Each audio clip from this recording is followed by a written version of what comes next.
Boa noite a todos, boa noite a todas, são 19h30. Vamos ouvir o clamor da terra e o clamor dos pobres? E aí, pessoal, como é que vocês estão? Vocês estão bem? Como vocês podem ver, eu estou brigando aqui com o aparelho que não quer se comportar direito, né? É assim mesmo. Vamos ver aqui se eu consigo que ele ficou. Não vou nem mexer muito nele hoje não, porque ele está bravo hoje, está nervoso, né? Muita atividade fazendo esses dias. Ontem eu tive numa atividade do hospital lá no Cristo Redentor.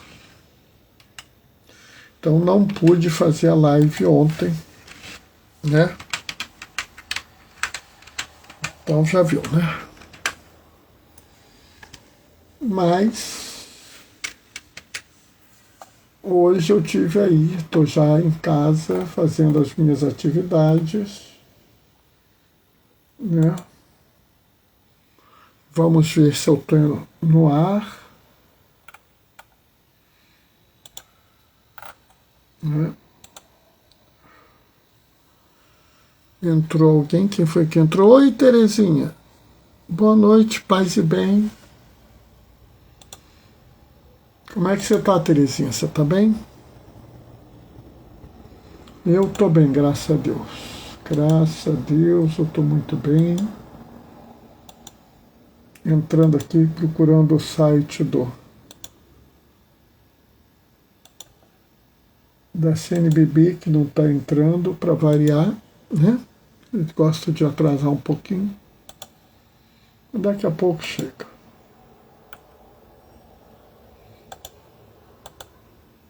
Né?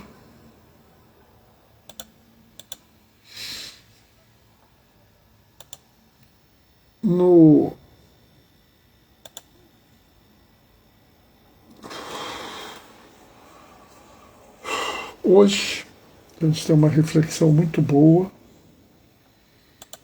né? Eu estou aqui, entrou o site da CNBB, graças a Deus. Então agora é esperar um pouquinho. Tudo bem, graças a Deus. Né? Daqui a pouco a gente vai fazer a leitura do Evangelho, né?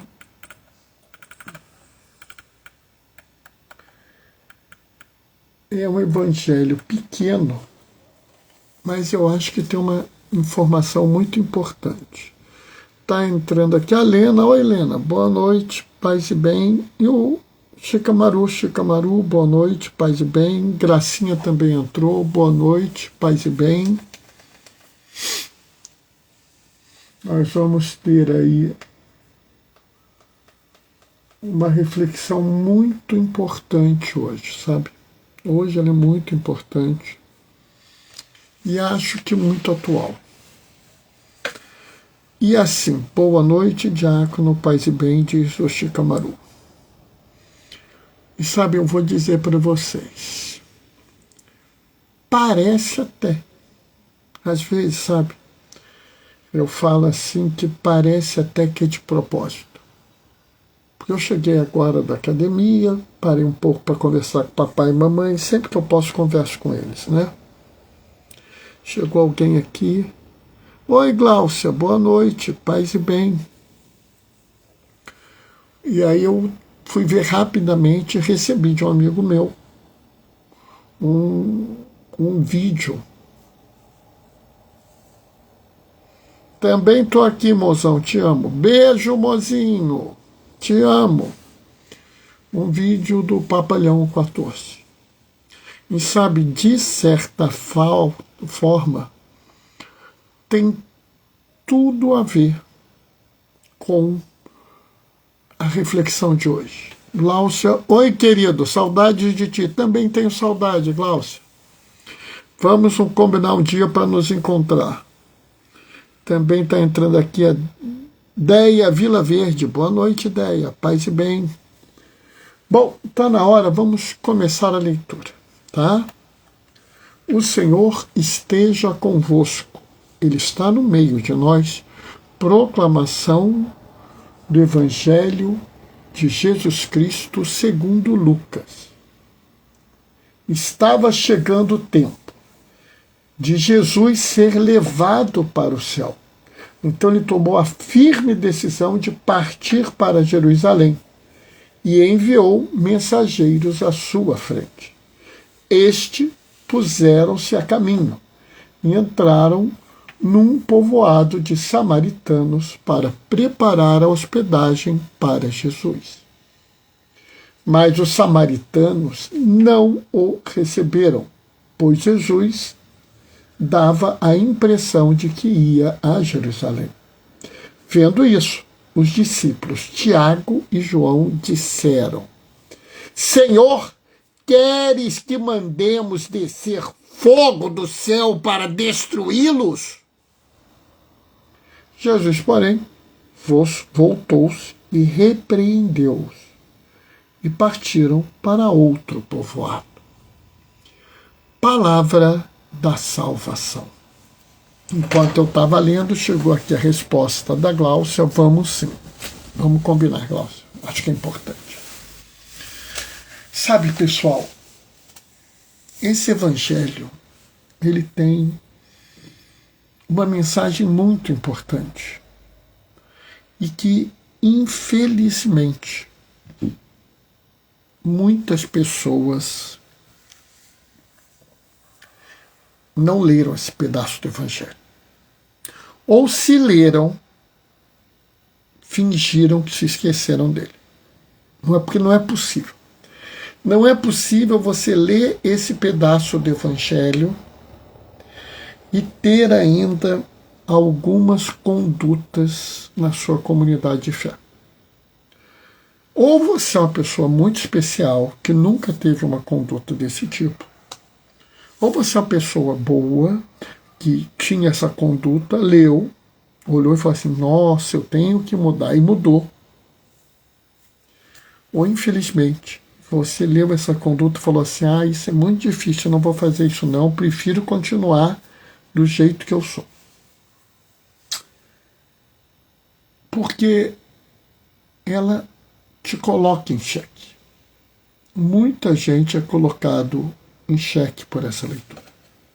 Então vamos pegar a leitura e fazer um pequeno exercício.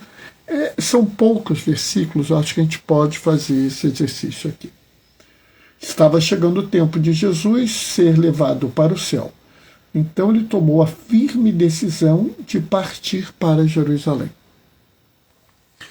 Lucas, ele tem um evangelho muito interessante, porque ele faz do evangelho uma preparação para ir para Jerusalém. É como se a mensagem de salvação de Jesus se realizasse em Jerusalém. Há, inclusive, algumas pessoas que lembram daquela passagem, Senhor, quando estiver com teu Pai, lembra-te de mim, e antes, e eu te digo antes, antes que o dia acabar, tu estarás no reino dos céus. É assim o resumo do Evangelho de Lucas. Então, assim, esse ponto é um ponto chave no Evangelho. Aqui ele já fez o spoiler do Evangelho inteiro. Jesus está para subir para o céu, ele vai para Jerusalém, porque lá vai ser realizada o ápice de todo esse Evangelho. Em Jerusalém, a humanidade abraça Jesus e Jesus vive no mundo conosco, tranquilo, sem problema nenhum. Ou a humanidade não abraça Jesus completamente e Jesus vai ter que tomar uma decisão radical que nós sabemos qual é. Ele morre na cruz para nos salvar. Não era desejo do Pai que Jesus morresse, mas acabou sendo consequência disso. Consequência do compromisso de Jesus. Até aqui, acho que a gente está bem. Logo em seguida, ele envia mensageiros à sua frente, né, para um povoado dos samaritanos para preparar a hospedagem para Jesus. Arthur Torres. Boa noite, Arthur, paz e bem. Aqui talvez valha a pena uma observação. Muitos dos filmes que passam por aí dão uma ideia meio errada. Tá? É bem verdade que no início da pregação, no início da vida de Jesus, alguns falam do início do ministério de Jesus, ele não tinha problemas. Ele entrava, andava, ia para lá, ia para cá, sem problema nenhum. À medida que Jesus vai se revelando ao mundo, começa a ocorrer problemas na vida de Jesus. E alguns desses problemas não são pequenos, né? Vamos nos lembrar. Jesus, certa vez, tocou num leproso. E depois de ter tocado no leproso, várias cidades não queriam que ele entrasse na cidade. Jesus, ao ler a profecia de Isaías, que proclama um ano de graça do Senhor em Nazaré, a reação de Nazaré é tão grande que ele não pode voltar mais à sua cidade natal, porque querem matá-lo na cidade natal. Em dado momento, grupos de fariseus tramavam a morte de Jesus. E grupos de romanos também o consideravam incômodo. Então chegou um ponto que Jesus já não podia, vamos dizer, andar calmamente. Quando você diz aqui que ele envia mensageiros à sua frente, né, para prepararem a hospedagem para Jesus, a gente não está falando de uma idazinha, sabe? Deixa eu chegar ali na frente. Oi, pessoal, Jesus está chegando aí, galera. Tamo junto. Galera, Jesus está aí, Jesus. Valeu. Ah, Jesus está vindo. Oba, eba. Não foi nada disso, não.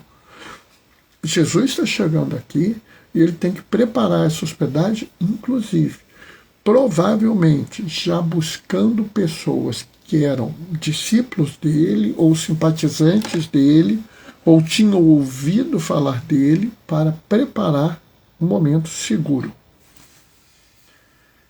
Só que deu ruim, porque eles iam para Samaria. Mas, Bernardo, qual o problema da Samaria? Né? Samaritano e judeu não se davam bem.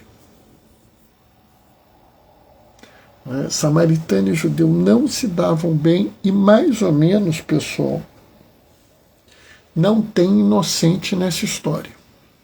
Tá? Não é uma situação do tipo assim, os samaritanos são bonzinhos, os judeus são mauzinhos, ou os judeus são bonzinhos e os samaritanos são mauzinhos. A briga era feia, durava décadas, talvez séculos, e havia momentos de profundo intolerância religiosa entre eles, profundo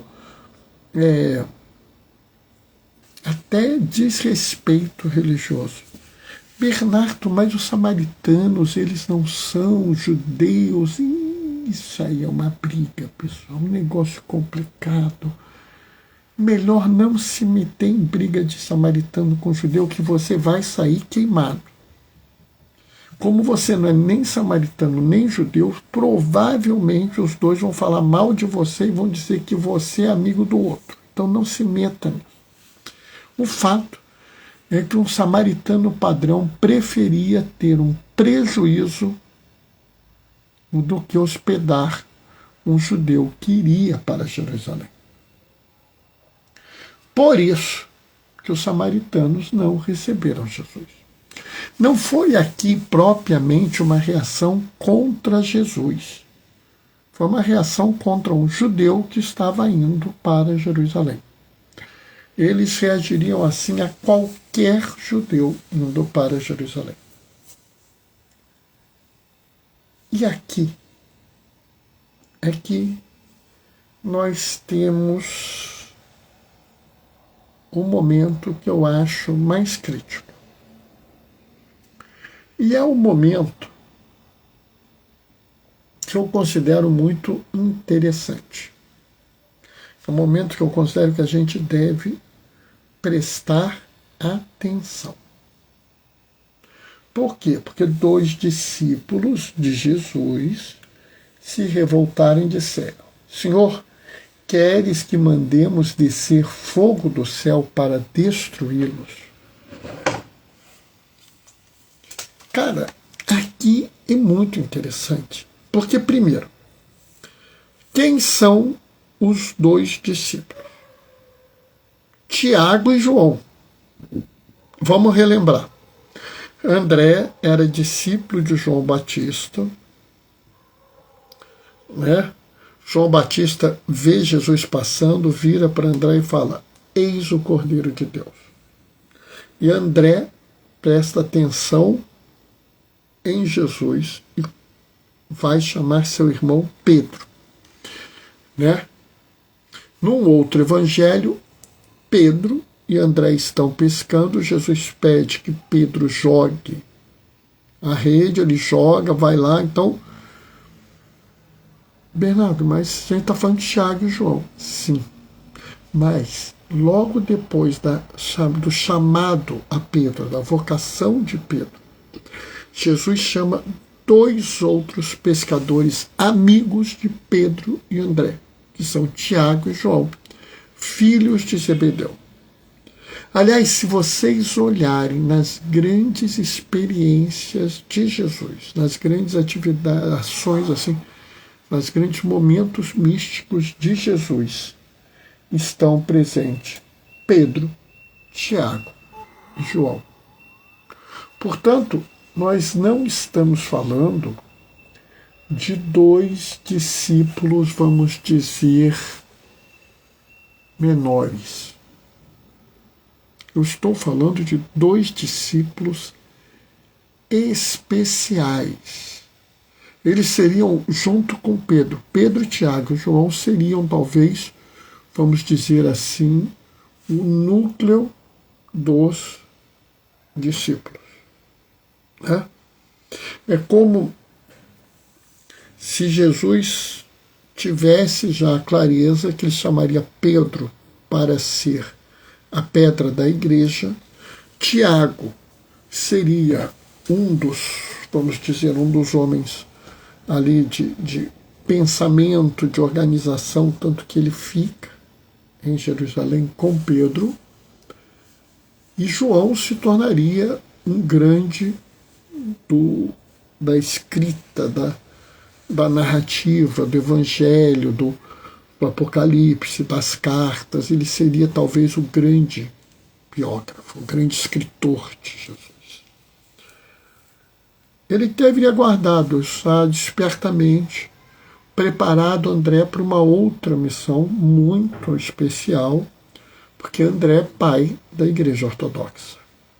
Né? Inclusive, quando Papa Paulo VI se encontra com Anterágoras, que era o patriarca de Antioquia, Paulo VI vira para ele e fala assim: irmão, há quanto tempo não nos vemos?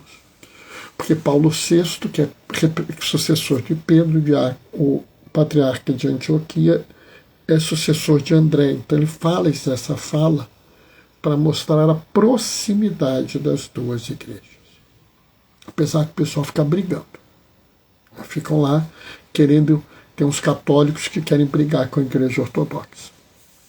Bernardo, não tem ortodoxo que queira brigar com a Igreja Católica? Olha, eu não conheço. Se tiver, eu desconheço. Pode haver? Pode, mas eu não conheço. Tá? Tiago e João reagem.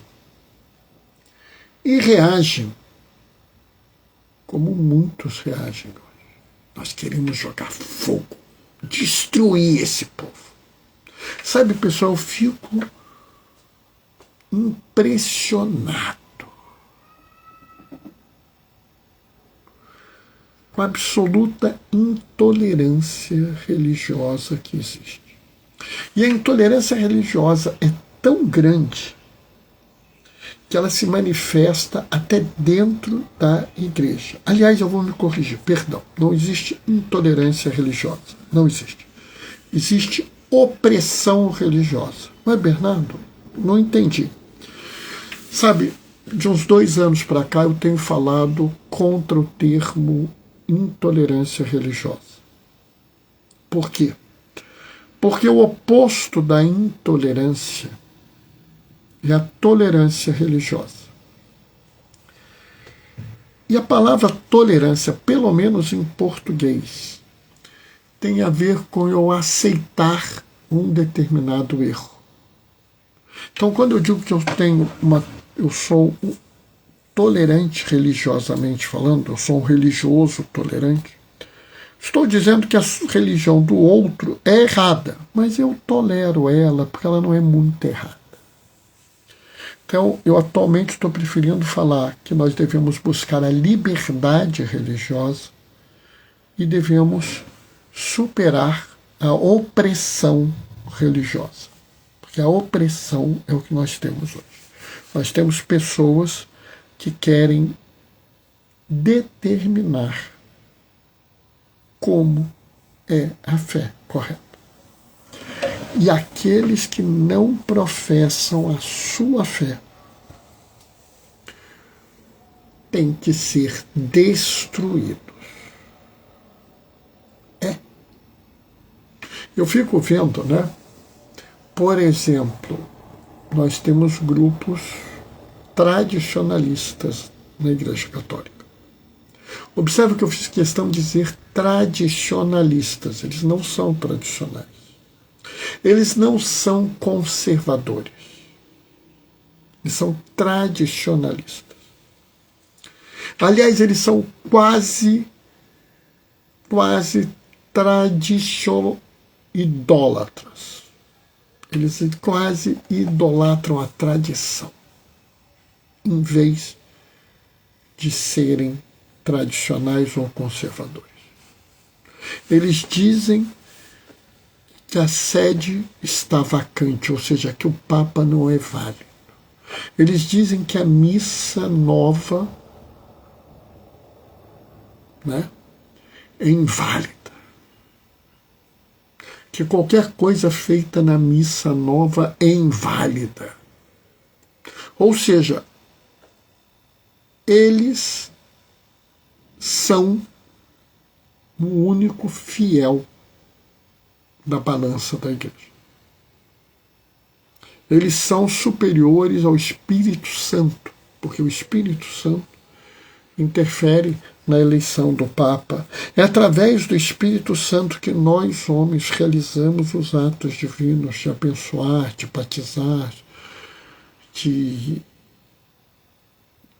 dar a unção dos enfermos, dar a crisma, absolver os pecados. Mas eles dizem que não, no seu caso não, porque você é da missa nova. Notam a opressão religiosa desse povo? Eles só não rezam para cair fogo do céu na tua cabeça, porque eles sabem que eles não vão ser ouvidos. Porque se eles tivessem certeza que seriam ouvidos, nós estávamos tudo fulminados, já tinham queimado a gente. Do mesmo jeito que recentemente o Papa Leão XIV falou que a teologia da libertação é uma grande escola de fé. E ao falar isso, algumas pessoas não gostaram. Inclusive um certo deputado aqui do estado do Rio de Janeiro, que eu não vou falar quem é, não vou porque eu não dou palco para esse tipo de gente. Não dou, não digo.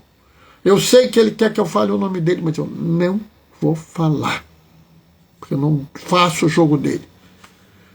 Entendeu? Se quiser, procurem na internet. Eu digo a vocês que não deveriam procurar.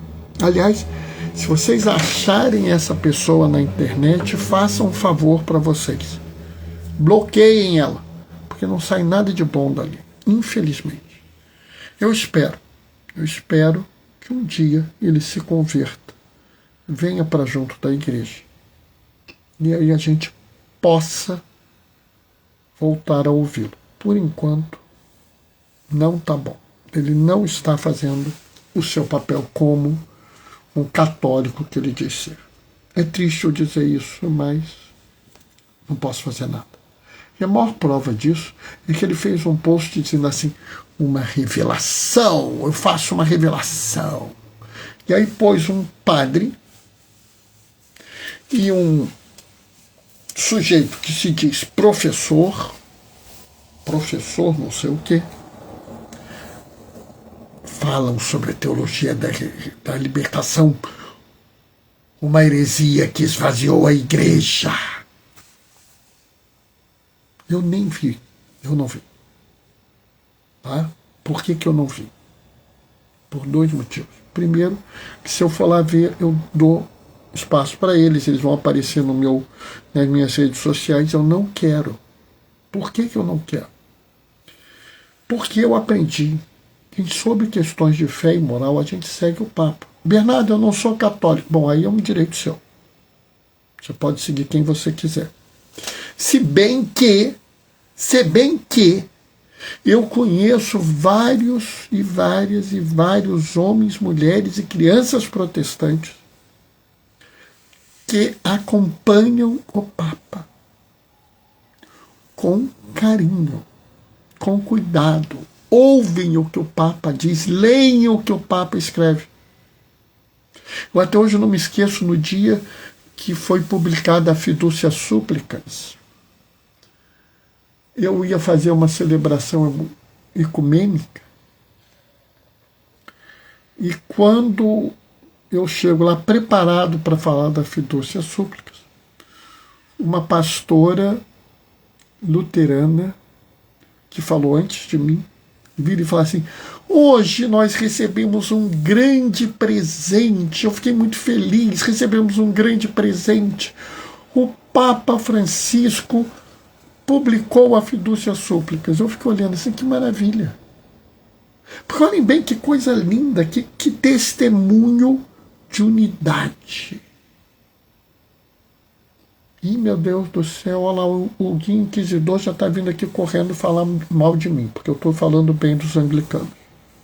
O Guia Inquisidor já está querendo jogar chama aqui em mim. Só não vai jogar porque ele sabe que Deus não vai ouvir ele. Porque senão já estava aqui fulminado também. Ele queimava a mim, pegava, juntava as minhas cinzas e queimava de novo. Porque tem um pessoal que é assim. Né? Tem um grupo que quer dizer, por exemplo, que a teologia da libertação tem que ser expurgada, de preferência queima todo mundo. Que coisa triste, né? Mas tem um recadinho para vocês. Jesus, porém, voltou-se e repreendeu-os e partiu para um outro por fora. Pessoal, Jesus não quer que você oprima as pessoas pela religião. Jesus não quer que você exclua as pessoas. Jesus não te legitima no discurso de ódio contra qualquer pessoa. Jesus não aceita nenhuma forma de exclusão. Inclusive, eu gostei muito da fala do Papa que está no Vatican News. Ele diz assim, se você fala que eu sou contra o aborto, mas sou a favor da pena de morte, você não é um pró-vida. Ele vai adiante. Se você fala que é contra o aborto, mas é a favor do tratamento desumano dado aos refugiados e imigrantes, como está sendo dado nos Estados Unidos, você não é um pró-vida. Agora quem vai falar é o diácono Bernardo, não é o Papa, é o diácono Bernardo. Se você diz, eu sou contra o aborto, mas é a favor de uma política carcerária que retira os direitos humanos das pessoas. Você é a favor de políticas como de alguns prefeitos que estão punindo quem distribui comida na rua. Se você é a favor de medidas que permitem que se jogue venenos condenados na Europa e em outros países, nas nossas comidas, você não é para a vida. Se você acha razoável que mulheres, pretos, comunidade LGBT sejam mortos por serem mulheres, pretos ou da comunidade LGBT, você não é um para a vida. Entenda. Nós somos pessoas integrais. Aqueles que seguem Jesus integralmente. Não é pela metade. Senão você está querendo jogar fogo do céu. E Jesus não quer que o fogo desça do céu. Jesus não quer que você pense a religião como uma arma de destruição em massa. Pense a religião como uma forma de vingança, de opressão. Não. Paulo mesmo diz, foi para a liberdade que Cristo te libertou. Nós ouvimos domingo a parábola de Lázaro e o rico. Ora, como é que a gente não pode pensar Deus pelos pobres, que é o núcleo da teologia da libertação? Notam? O núcleo da teologia da libertação é pensar o pobre pelo pobre.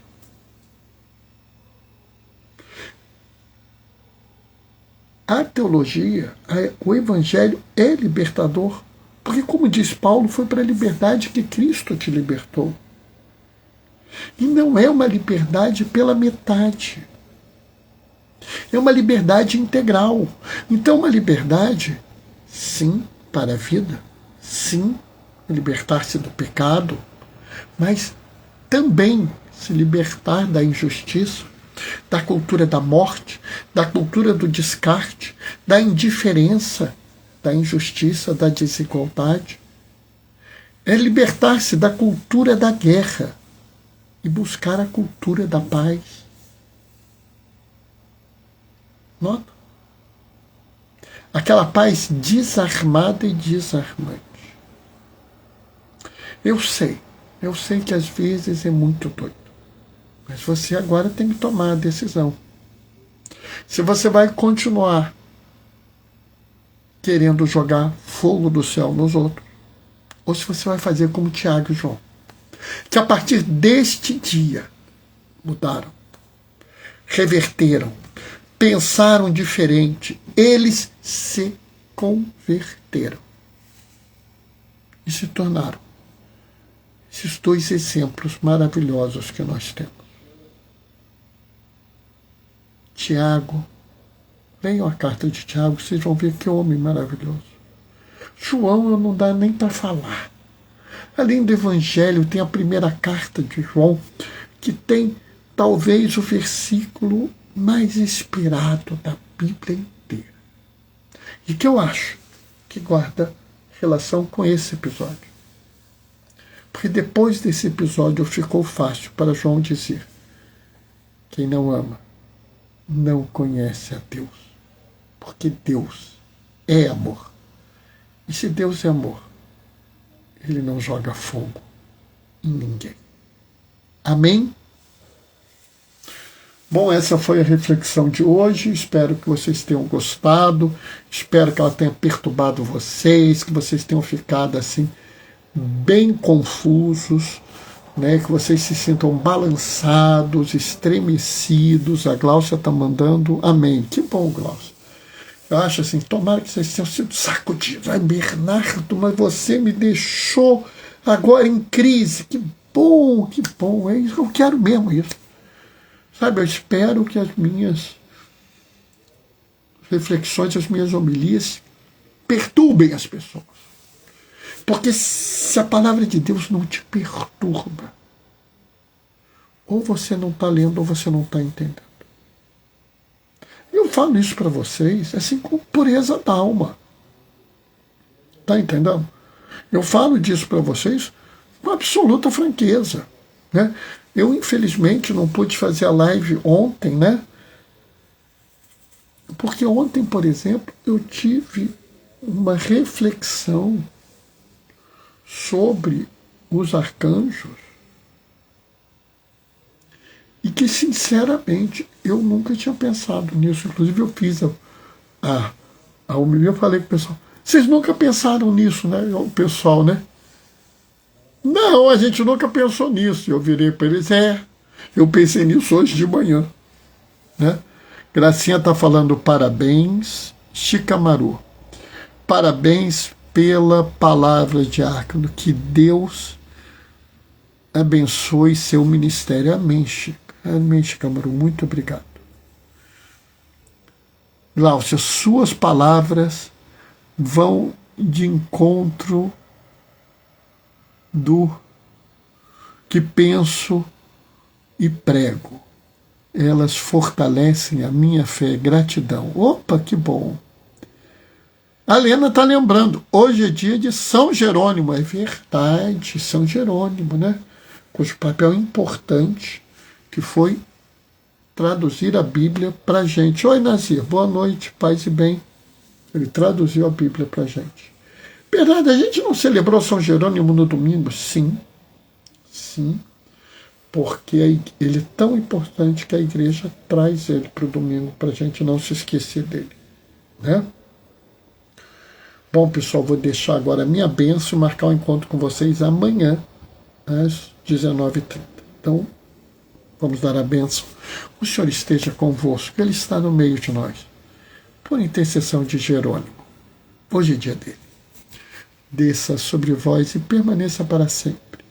A bênção do Deus Todo-Poderoso no amor, aquele que é Pai, Filho e Espírito Santo. Amanhã, 19h30, a gente se vê. Até lá. Beijos e bênçãos. Tchau, tchau. Lena, muito boa reflexão. Obrigado, Lena. Até amanhã, pessoal.